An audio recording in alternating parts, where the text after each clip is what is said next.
Imagine que você está em um voo noturno.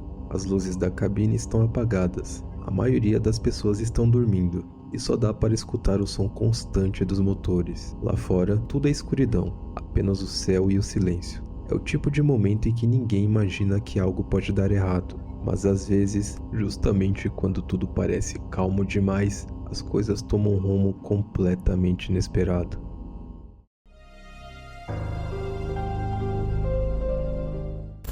Voo MH370 da Malaysia Airlines desapareceu misteriosamente em 2014, levando 239 pessoas a bordo. Após a decolagem, a comunicação foi perdida, mas registros militares mostraram que a aeronave desviou da rota original, voltou para o lado contrário e seguiu em rumo à Península Malaia antes de desaparecer dos radares civis. A última localização conhecida está no sul do Oceano Índico, que é uma área remota e de difícil acesso. A busca pelos destroços envolveu satélites e operações subaquáticas que vasculharam cerca de 120 mil quilômetros quadrados do leito marinho, mas apenas pequenos fragmentos foram encontrados, sem evidências claras de explosão ou incêndio, exceto por algumas marcas de queimadura em itens não identificados. A investigação se estendeu por anos, inclusive com empresas privadas, mas até hoje o local exato da queda não foi localizado. Teorias sobre o desaparecimento incluem sequestro, falha elétrica, incêndio causado por baterias de íons de lítio,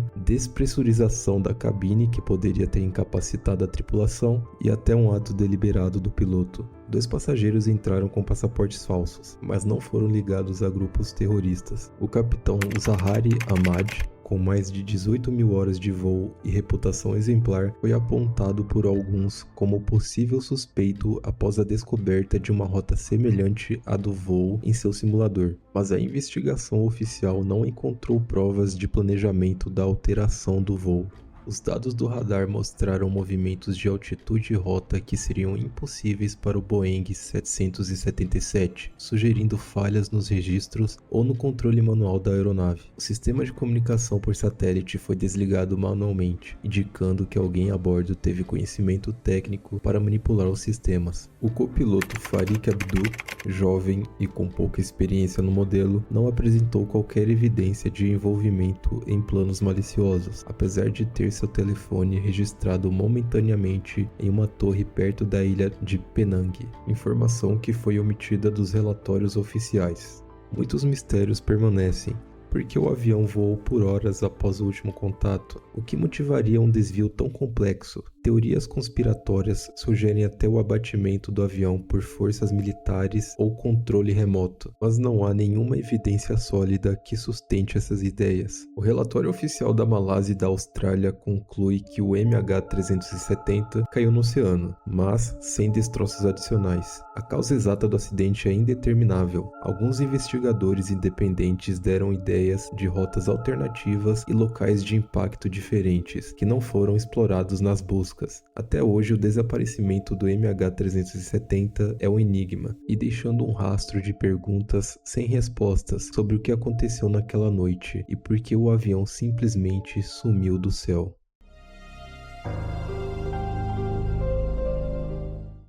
Você está andando pela praia e do nada você encontra um homem sentado encostado em um muro, como se ele estivesse apenas descansando.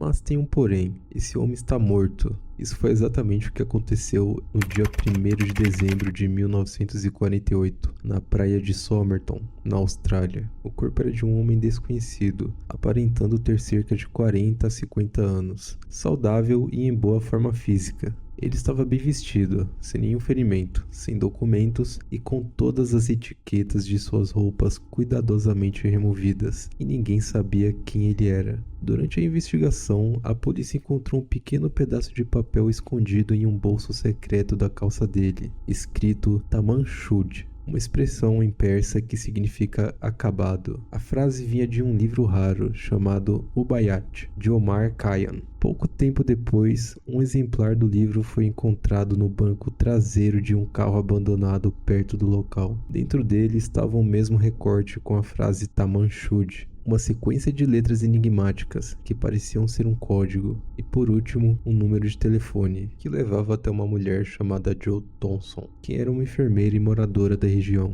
Quando questionada, Jo disse que não conhecia o homem, mas alguns relatos apontam que ela ficou visivelmente abalada ao ver um molde de gesso feito com o rosto do homem. Será que ela estava mentindo? Ou tinha algo a mais que ela não queria revelar? O caso se tornou ainda mais estranho porque não havia sinais claros de envenenamento. Apesar de essa ser a principal suspeita, nenhuma toxina foi detectada, o que na época levou alguns investigadores a considerar que ele poderia ter sido morto por alguma substância química desconhecida ou que fosse difícil de se rastrear. Com o tempo surgiram teorias de espionagem, supostos encontros secretos e tentativas frustradas de decifrar o tal código encontrado no livro, mas não havia nenhuma explicação definitiva.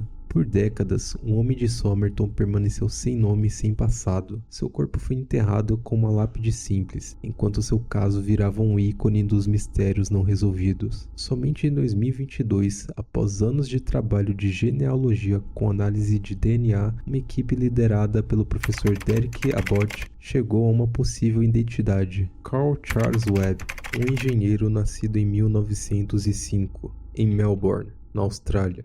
Ainda assim, muitas perguntas continuam sem respostas. Por que ele estava naquela praia? Ele tirou a própria vida ou ele foi assassinado? Qual é a sua relação com Joe Thompson? O código realmente tinha algum significado? Mesmo com os avanços tecnológicos e novas pistas, o caso Somerton continua sendo um dos maiores enigmas da história criminal da Austrália e talvez até do mundo. Será que algum dia a verdade desse caso será revelada? Talvez nunca saberemos.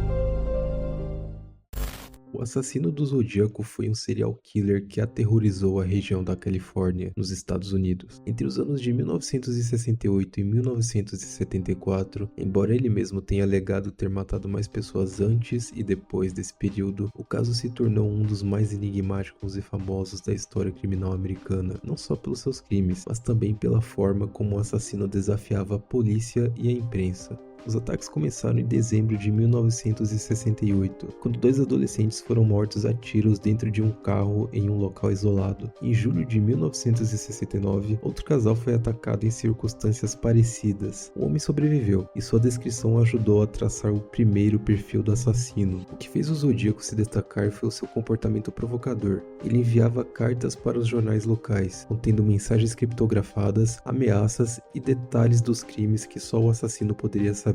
Em algumas dessas cartas, ele incluía códigos cifrados com símbolos estranhos, dos quais apenas um foi completamente decifrado até hoje. Ele assinava suas mensagens com um símbolo peculiar, um círculo com uma cruz no meio, parecido com o visor de uma mira telescópica. O assassino se autodenominou Zodíaco em suas correspondências e chegou a afirmar que matou 37 pessoas, embora a polícia tenha conseguido confirmar oficialmente apenas 5 mortes e 2 tentativas de homicídio que deram errado. Uma das vítimas que sobreviveu chegou a relatar o ataque, ajudando a polícia a fazer um retrato do serial killer. Em outubro de 1969, o Zodíaco matou um motorista de táxi em São Francisco e crianças testemunharam o assassino fugindo. Esse crime reforçou a crença de que ele não seguia um padrão fixo de pessoas, tornando sua identificação ainda mais difícil. A investigação envolveu milhares de horas de trabalho por parte da polícia de várias cidades e até do FBI. Centenas de suspeitos foram interrogados, incluindo Arthur Leigh Allen, que foi o mais famoso deles,